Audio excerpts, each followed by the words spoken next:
Come back to Mishawaka for some home cooking, whether you're out late at night or up early in the morning. Featuring Dog and Suds root beer, iconic cupcakes, homemade biscuits and gravy. The Iconic Cafe, 215 North Main Street, Mishawaka. Every Thursday night, 9 p.m., Iconic Cafe hits the digital radio airwaves with the best in home interviews and cooking. Be sure to check out Iconic Cafe Mishawaka Facebook page for upcoming and archive shows. Now that's iconic.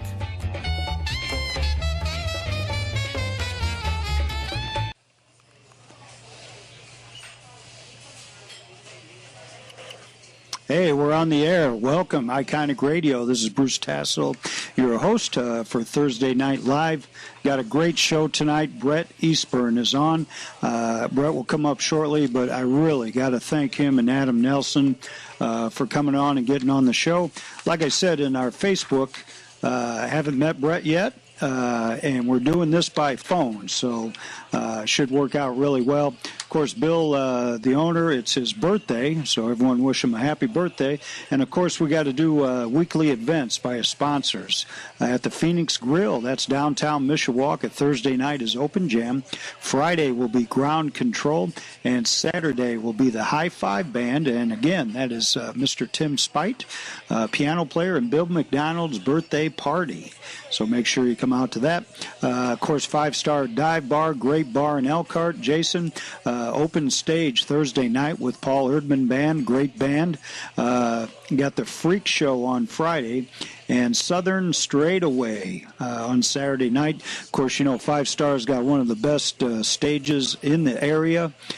Jason puts a lot of time and effort to give you a great show, so check that out, too. Cheers Pub has open mic night featuring Way Matthews and $5 beers and a shot, hosted by Mike Tricks. Friday night will be Fortune 4000 Friday with DJ MIA and DJ Big Hoss.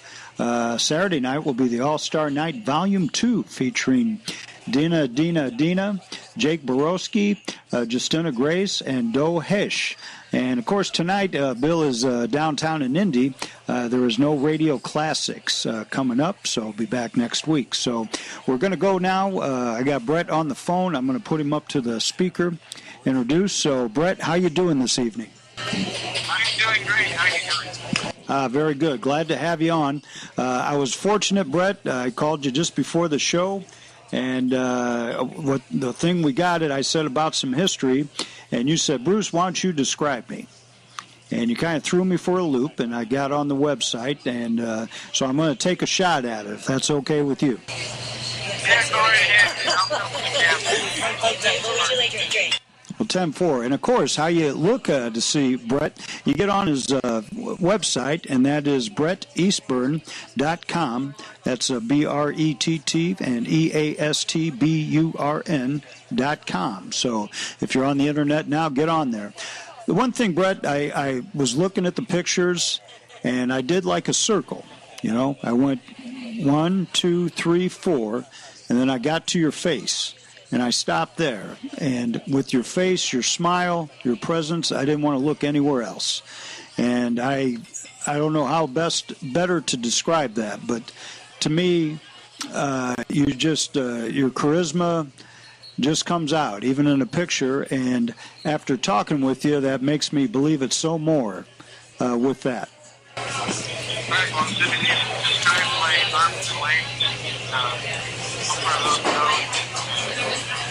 me being an amputee, or actually I call it my muscle deficiency. But you want to tell the audience like what my left knee looks like what my right arm is. Yeah. Yeah. Are you want me to do that? Yeah, I'll give it a shot if you're good. You give it a whirl and I'll put on the plate. Well, driving over here, like I said, you got me on that one. You broke the ice. I didn't want to notice it. You know, I'm being honest with you. I did not want to notice it because, especially after talking with you, you know, I can tell you enjoy life. You know, you live life to its fullest. And I guess to me, in my short ways, I look at me and why am I having bad days? Why would I even have that kind of attitude? And I look at you and I can see it in your face, see it in your expression. You don't. You just make the best of the moment. Are you getting quiet around me? I don't know if you got away from the phone. No, I'm kind of doing both as it goes. So. Oh, there you go. I think you're better. Oh, okay. But I couldn't look away from you. Okay, well, I'll give a brief description. I'm with the quad amputee. The amputee only means the doctor didn't know what else to call it, and that's the only category that they put me in, which was a pain in the butt most of my life because insurance-wise, insurance companies think that I'm a health risk, or that I'm an unhealthy person because most quad amputees are an amputee because of diabetes, or they were in a big enough accident to remove most of their limbs. And my problem is I didn't have anything amputated. And so with that said, my right arm stops just before my elbow. So I do not have an elbow. My left arm's half the length of that. My left leg stops just before my knee, so no knee there. And my right leg is basically my hip, and it's a working, moving hip, so I can kind of walk to my buns and I can rotate both hips. Other than that, I have a regular head of hair and a good-looking smile, I guess. Well, and as we talk too, and I asked you right away, what do people come across to you, and with me, it was like, well, either I'm feeling guilty or I'm thinking, gosh, what a poor guy. And you told me, like I said in our interview, you break the ice right away with people. In fact, you're quick with it, Yeah, well, if I'm going to talk to him for more than 10 minutes, I just want to break the ice myself. And it's not really, do I feel obligated to do that for them. It's just, for me, it saves a lot of time to where we can, if I can say something quick-witted, we can quickly move on instead of spending 15 minutes with something that I've dealt with my whole life. Well, and with that, I mean, you take it a step further, you motivate people. You get on stage, you make people laugh. I mean, you take it a step further for people. And how did you come about doing that? Okay, you have to talk closer to the phone. Yeah. Ask me the question again. Yeah, I was asking, you take it a step further, Brett, by you're a motivational speaker and you're also a comedian. You make people laugh, and that is a big service. I mean, how'd you come about doing that? It's just the beginning from being little and people meeting me out in public that I had to get them to relax to communicate with me. A lot of times they would just ignore me or talk to my parents or to my friends. And I found that if I'm quick-witted, that they would communicate directly with me. I've actually had them ask questions about me when I'm sitting right there. And so I just naturally had to do it from a kid, and then I've taken that talent and buffed it into a motivational speech program, presentation, whatever you want to call it, and also a good stand-up comedy show. And yes, that was a pun intended with the stand-up. That was good. You had a story, too. We talked about something with your parents. Would you like to go into that now, especially with your mom when you were born?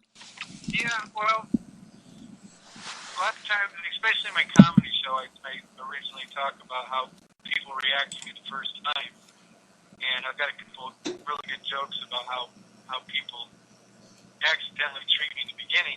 But when I was born, there was no ultrasounds in the beginning of the pregnancy, so they only did it at the end. So I was born 2 months premature. And so I popped out before anybody knew what I was going to look like.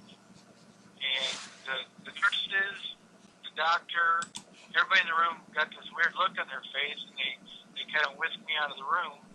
And Mom's like, okay, I want to know about my kid. They said, well, in a little while, we're cleaning him up, and they wouldn't tell her anything. And so a certain amount of time went by. I don't know how long it was. But, according to my mom, it felt like forever. And she finally was like, I want to know about my kid. And a nurse finally came in and said, okay, the doctor will be in just a few minutes and tell you all about your kid. And they wouldn't even say if it's a boy or a girl. So the doctor finally comes in, sits on the bed next to her, and he says, Mrs. Eastburn, you have a son, but your son was born without arms and legs. And my mother said, well, that's okay. Is he breathing? And the doctor looked at her weird and says, well, of course he is. She goes, good, I want to take him home. And the doctor was all baffled with that. And then a little bit later, my dad came in with his head down, and he says to my mom, well, this is going to be a tough one. And she said, I don't care. And according to both of them, that was the last time they talked about it. And they basically just raised me as a normal country kid. We grew up out in the country, so they just kind of dealt with issues as they came along instead of dealing with me as a limbless kid or a disabled person. Well, and we talked you talked about growing up in a farming community in North Liberty, and, you said everyone knew each other. And like you said, you were treated like no one else, no one different. Yeah, and I had to travel out of the area to be recognized as somebody that's totally different. Around my hometown, I go by everybody's just like, hi, Brett. And I wasn't treated as an auntie until I left my hometown. And then when I was 20, I moved down to Indianapolis area to learn the trade of being a motivational speaker and a comedian. Well, hey, Brett, I think we're going to take a little break just for a minute. Back, we got some AC/DC coming at you, little Hell's Bells.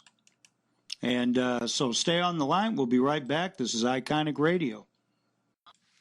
All right, we're back on the air. Iconic Radio with Brett Eastburn. Of course, Brett is missing arms and legs. I had to tell that to you. Of course, we want to thank Jay Woods, Option 5, Guitar Effects Pedals. He was on last week. Great show. We're going to have him back on. And if you look on it on Facebook, page and stuff, we have that. We had Thomas Russell on 2 weeks ago, and Thomas will be performing live on TV on Access LaPorte Country, channel 99, and it'll be 4 p.m. Central, 5 p.m. Eastern Standard Time. Of course, a big shout out to Adam Nelson, as always. Couldn't do without him with the cafe and the radio show. If you come in, you see the menus. He does a fantastic job of marketing, designing menus, well worth the money and the time. Next week's show is Mr. Eddie Kurlowitz, KZZ Band. They got some new songs they're going to be coming in playing live here at the show. And then on the 26th, Mr. Southside Denny, Denny Snyder coming in from Canada. He'll be coming in, so a great show. So, all right, Brett, we're back with you. How you doing? Yes, doing very well. Good. I think we're getting this sound dialed in pretty good. Back to our things. One of the questions I wanted to ask was there any down moments with you, and how did you handle those? Well, of course, like any human, I've got my ups and downs. But as a motivational speaker, I've learned that just tackling life with a good attitude, if something comes at you, just kind of readjust and come at it from a different angle. And it's okay to take a break every now and then. I want to make sure that that's very clear, that some people just keep hitting it 4 or 5 times in a row and don't get through it and get really upset.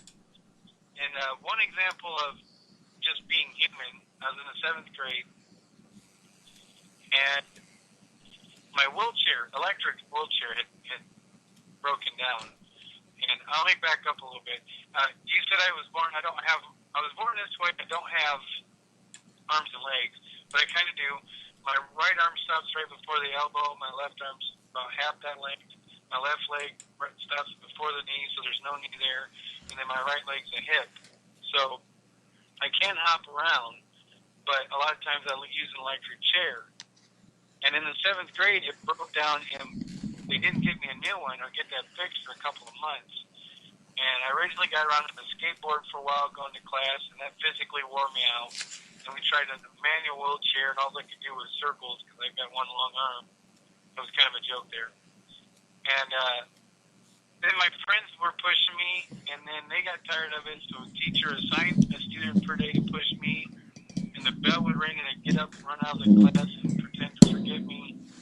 And so I had become an assignment to my friends, and I was just not getting around. And believe it or not, it was the first time in 7th grade was the first time in my entire life that I had become or started to become disabled. So that made me suicidal. I was that way for several months.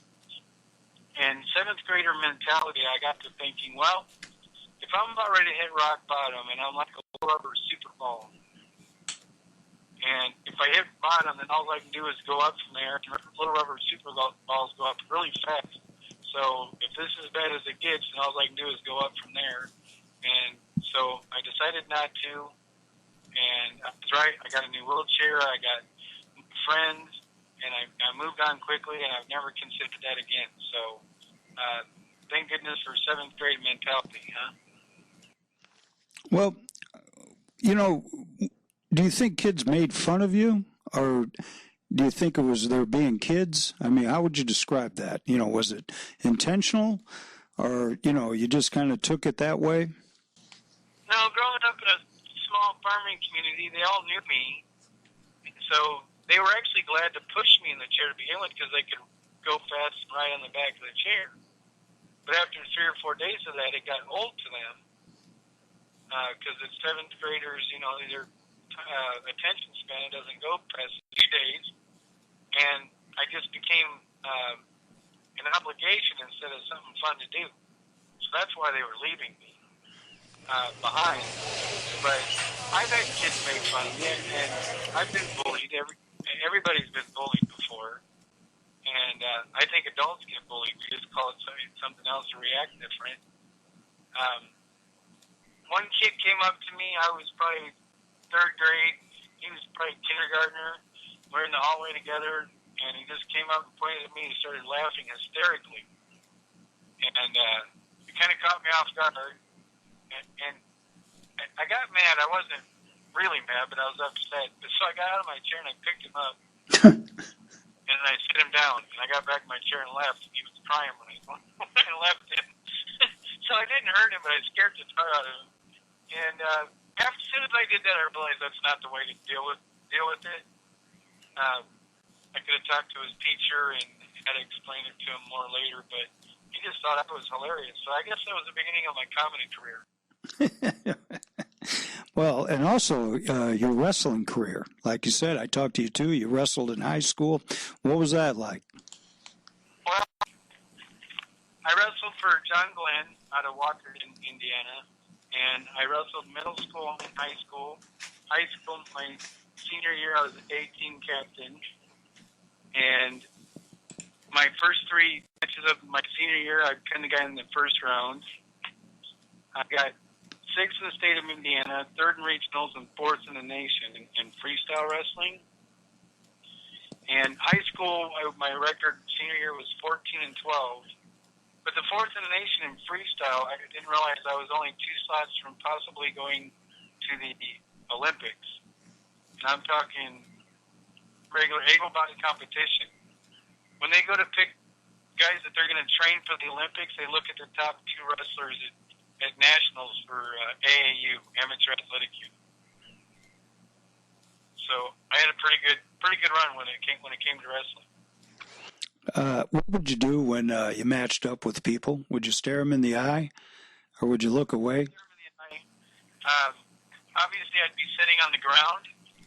So then I'd lean down and put one arm on the mat and kind of lean over, kind of out of like the football stance when you get ready to tackle somebody.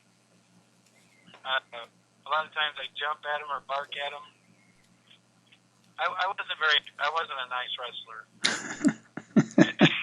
I scared a lot of wrestlers. And then what I would do is I'd let them get control of me and run a half Nelson. And if you don't know what that is, look it up. And they'd run a half Nelson on my left arm, and as soon as they did that, I would trap their elbow with my left arm, and I'd flex my torso and pull my left shoulder down to the mat, and it would flip them all the way over, and they would land flat on the mat on their back. And I'd take my little pointy arm, and I'd wrap it around their neck, and I'd stick it in their esophagus underneath their Adam's apple, and then put my left leg on their shoulder, and I'd hold that down tight. And that little hole underneath your Adam's apple where your collarbones come together, my arm fit in there perfectly. So the best way to describe it's like when you pick up a cat, a kitten by the scruff of the neck, and it just kind of goes, freezes like it, and they quit moving. That's what humans do when you poke that little hole. So it's the best way I can describe my wrestling. I do know that there is a short video of me wrestling on YouTube, so go to Brett Eastburn on YouTube. Because physically, I can't describe any better than that, other than you seeing it. Speaking of wrestling, how'd you get your wind up? Can you run? Like my cardiovascular? Yeah. I used to lay flat on a skateboard, and I'd push off with my right arm, my long arm, and my left leg, my long leg. And I would just push off with those two. And I think one time in the halls of John Glenn, I ran 2 miles on that skateboard. It was my longest distance at one time. Hey, how did the coaches react to you? Were they harder on you, or lesser, or treated you the same? Well, Coach Bailey thought it was just a passing fancy for me, and so he just kind of let me do it. He figured I'd be there a few days or a couple weeks and then give up.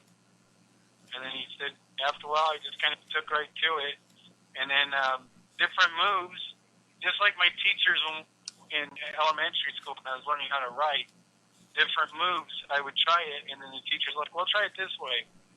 And then the combination of me trying it and the teacher adding their input, that's how we kind of figured things out as we went. And then I've just applied that to my life, that you can accomplish any goal you want as long as you keep going back. Especially from different angles.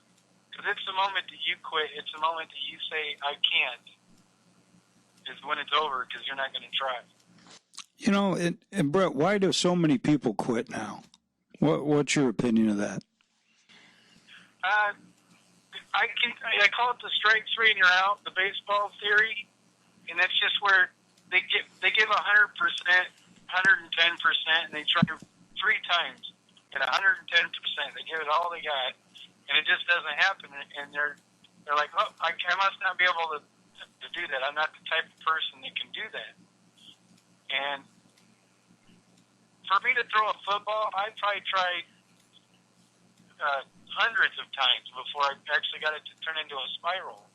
But I can pick up a football now, and it's only a few yards, but I can throw a perfect spiral. And I just learned how to hold it with my chin, and then when I go to throw the ball, I let it roll down my arm, and then just snap it at the end, and it puts it right into a spiral. But I guarantee I didn't do it in the first 3 tries. So it's just the American way to give 100% 3 times, and if that doesn't work, move on. And I just think that's just pure crap.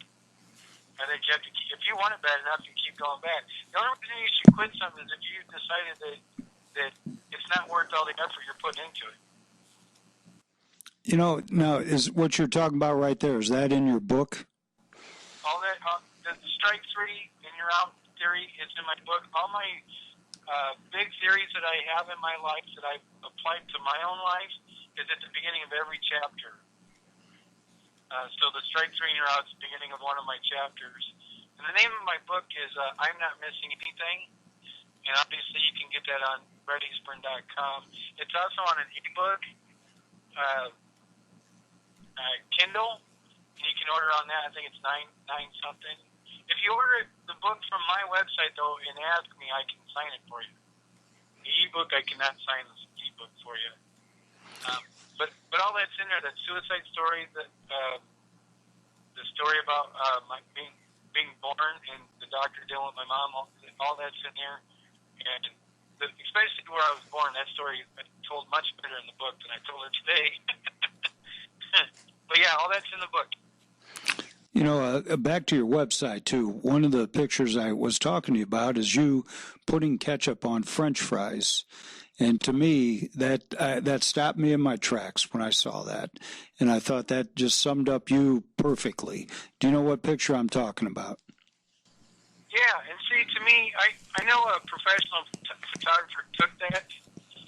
It was either for the award-winning news segment down in Indianapolis, or it was for the local, or for the South Bend Tribune or whatever. And I remember him taking the picture. I could hear the camera click, and I'm like, oh, you know, that might turn out all right. And then as soon as I saw the picture, I'm like, that whole picture tells a story. And like you were telling me before the show, that you really could tell that the whole thing just tells a story of how I do things. And for me, just putting ketchup on fries is an everyday occurrence. It's not a big deal. To everybody else, it's like, I don't know if I could do that. So it turned out to be, it's an everyday event for me, but a profound picture, I guess. And I agree, and that sized it up more. So take a look on his website and find it. You know, a caller called in and asked a question. What was your worst gig you ever did doing up comedy? The worst gig, I was in Indianapolis. We brought like 10 or 12 comedians. It was a one-nighter at a bar. You know what, I'm even say it. I don't care if I get in trouble for this. It was the Wild Beaver. I have to say the name of the bar. That shit's hilarious in itself. And it did not have a stage, and so they had us stand on the bar. And we all did 8 minute set, whatever it was, standing on the bar with people coming up around us taking orders as we were doing our show. And the only reason we had a spotlight is because I happened to have one in the band. The sound was good, and about a third of the crowd just simply was not listening. And a good friend of mine, a comedian friend of mine, John Osborne, was on the microphone making fun of this group of guys over on the right who was completely ignoring him, standing on the bar. And he was making fun of him. He was actually talking like he was, you know, each person, made up a whole ridiculous conversation. And he did it for like most of his set, and that whole group never even noticed the whole bar was making fun of them the whole time. Hey, do you also remember your first gig you ever did? Well, my first gig was, I took a writing workshop down in Indianapolis, and so that was 26 years ago, something like that. Don't quote me on the date, but about that long ago. And so it was at a Holiday Inn down in Indianapolis. My first gig when I got back into comedy 7 years ago was at the Funny Bone right there in South Bend at the 100 Center. And I went up and did a guest set. It's been so long since I did just straight comedy without any motivational speech that they threw me on stage, not literally. They threw me on stage 2 minutes before it started. So That'd be a good way to go on, though. And I had to write up, quick notes of what jokes I was going to tell, and then I went up there and started my set, and I got so nervous. I remember my scalp went numb. The whole top of my head, I couldn't feel it. And I got off stage, everybody said I did awesome, but the whole thing was a blur. I've never jumped out of a good plane, like parachuting, but I'm pretty sure it's probably about the same feeling. Do you, when you're like looking for gigs on the phone, do you describe yourself to the promoters, or do you just say, "Hey, I'm Brett Eastburn. Can I get on the stage?" Usually I send them a link. I'll get them a link to a short video, which is actually that video is right on YouTube. So if you type in Brett Eastburn on YouTube, there's I don't know what the name of the actual link is, but you'll see me doing comedy right there. And I'll send them that, and it shows me in front of a live crowd. and then I'll say, okay, I want to, come do a set at your establishment.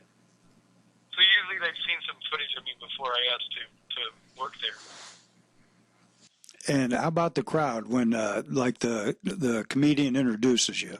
What does he do? Just say your name, or does he describe you before you come on stage?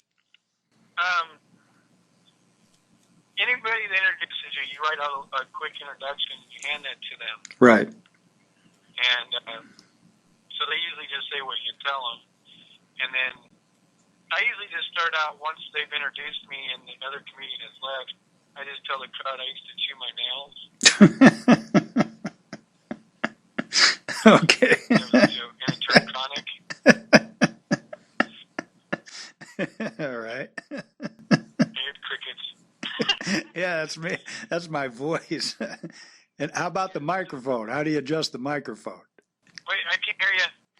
Oh, how do you adjust the microphone?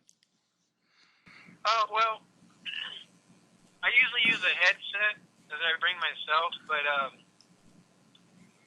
when I don't have that or it doesn't work, I put the microphone under my left arm or in my armpit, and then I can just pull it away or bring it closer that way. But most of the time I have my own headset, and I can move that back and forth with my right arm. All right, sounds good. Hey, Brett, we're going to take a little break here. We'll be right back. I got another AC/DC Highway to Hell coming up for you. So Brett will be right back. This is Iconic Radio. And again, when Brett comes back, we had another question on Facebook. We want to find out about shooting pool and hunting. So we'll get your opinion about that. And, of course, tonight, Thursday night, Phoenix Grill has open jam. 5 Star has Mr. Paul Erdman Band. And Cheers Pub has open mic night. So this is Iconic Radio. We'll be back after this song shortly. Thank you. All right, Iconic Radio. Hey, we're back on the air. Of course, we got Brett Eastburn on. Brett, has been fantastic having him on. Again, Bill McDonald's birthday. He's down at Indy, so there won't be any radio classics. But for our sponsors, of course, Phoenix Grill tonight is open jam. Friday night will be Ground Control. And Saturday will be the High Five Band, and it'll be Mr. Tim Spite, fantastic piano player, and Mr. Bill McDonald's birthday party. So that's well worth coming in and buying those guys some drinks. Of course, Jason's 5 Star Dive Bar, Paul Erdman, Thursday night, open stage. Paul's doing great, great jam. Make sure you go out and see that. We got the Freak Show on Friday and Southern Straightaway on Saturday night. That's at the 5 Star Dive Bar, and that's right in Elkhart. Fantastic food, great sound stage. Jason puts on one heck of a show, and it's worth it going out there. Of course, Cheers Pub, of course, we know that's out in Roseland. Open mic is on Thursday featuring Wheatley Matthews, if I pronounce that right, $5 beer and a shot, and it's hosted by Mike Tricks. Friday night is the Fortune 4000 Friday, DJ MIA and DJ Big House, and All-Star Night Volume 2 on Saturday night, featuring Dina, Jake Borowski, Justina Grace, and Do Hash, if I pronounce that right. No radio classics tonight. Bill hopefully will come back, and you'll be able to see him Saturday night. And again, upcoming shows we got. Next Thursday will be Eddie Kurwitz of KZZ. He'll be bringing his band down here. They'll be doing an acoustic show. He's got some new music and some great shows coming up. And at Iconic Cafe, he's going to have an art show out there. So it'll be the first of many at the cafe. So it'll be great having Eddie out there. And one of my true favorites, Mr. Southside Denny. You know him as Denny Snyder, blues extraordinaire. He's coming all the way in from Montreal, Canada. So he'll be on the show for the Thursday, the 26th. So, all right, we're getting back with Brett. Brett, how you doing? I'm good. I got Adam messaging me. He said that I should ask you if you want to go see DJ Big House. Yeah, if I can. I don't know who it is. Do you know? I know. He says it's great person, though. Well, there you go. Always appreciated, Adam. Hey, I want to get back to now. There was a reader that called in about you shooting pool and hunting. Well, I try not to do both at the same time. For me to play pool, I basically make two candles down by the grip, and I just take part of an old belt and just make a loop, and then I zip tight to the pool stick, and then once I've got it set tightened up, I'll pinch around my arm nice and snugly, and then I'll wrap that all with electric tape, and then I'm just going to work my arm in there a bunch of times until I get to the letters. Feel like a old baseball glove. Now, the more you use it, the more it just kind of fits your hand and works better. And then you can over there work the right side. And when I play league, I've been an APA sanctioned pool player before. I've played a lot of local leagues around here, Tri-County, and I've subbed up in South Bend. I've subbed down here in Walkerton and Coons Lake area. And a lot of times when I've been on league, I can end up being in the top 5 players of the league. For APA, I think I'm about a 6. It's been a while. I don't remember the number, but that might help some people know what level I play on. I play pretty good pool, and then if I'm really bad at pool, that's when the guns come out. And how did you even get involved in playing pool? Was it just with your friends going out, or probably with the comedians doing the shows? No, it was just with friends going out, and then it became a challenge to me. And originally, I'd put the pool stick in my armpit and smack the butt, and I didn't, and then I put one handle on there and played with one handle for many years, and then I decided to go with 2 handles. That doubled my game. And then once you get on league, any pool player knows as soon as you join the league, a couple months later, that doubles your game. So I just started with my friends at the bowling alley right there in Walkerton. On the south side of North Liberty. South side of North Liberty at the bowling alley. I first started playing pool 30 some years ago. We talked during break too. I asked you, is there different challenges now as you get older? I mean, you've conquered challenges, your whole life with it, but with age and time, does different things come up that are different than you're used to? Well, you get more winded when you're moving around. I put on weight. I'm 20 pounds over my preferred weight. And I noticed going upstairs, I can climb stairs on my own, and I noticed that my gut hits the next stair going up. And which was not feeling for me, because you don't realize you have a gut until you slap against the stair or something. Well, I hope you got carpet on there. Hope I got what? Carpet. Get turned towards the phone. Oh, carpet. Oh, hope you got carpet on the stairs. No, the one I found it out, there was no carpet on that. And then I didn't know what you asked me earlier if I had any off-color jokes. Yeah, and you said you might come up with something.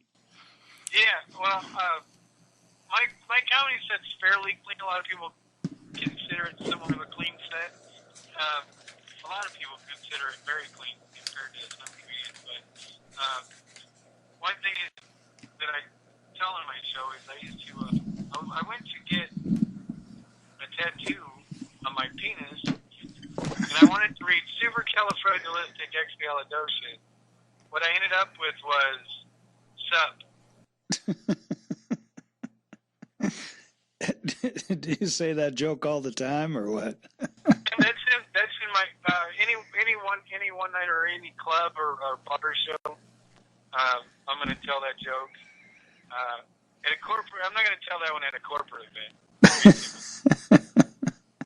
Hey, what do people say to you after the show? When they're walking out, do you greet them at the end? It's just hilarious and inspirational, and it was kind of off-putting, not in a bad way, but the first few times I was doing comedy, I just wanted to be funny, And I'd already been a motivational speaker for a while, but I just want to be funny, and I would work on adding inspirational stuff to the comedy set later. And the very first shows, as soon as I come off, they're like, your set was so inspirational. So I have to inspire people whether I want to or not. I honestly believe that God put me on this planet to help other people realize their own potential. So even when I'm just trying to be funny, I inspire people to realize their own potential. You know, Brett, I got to ask you, though, why do so many people don't? You know, I mean, I guess I don't expect you to have the answer, but, you know, do you have any idea or just any kind of premonition why so many people? Why people don't try as hard as I do?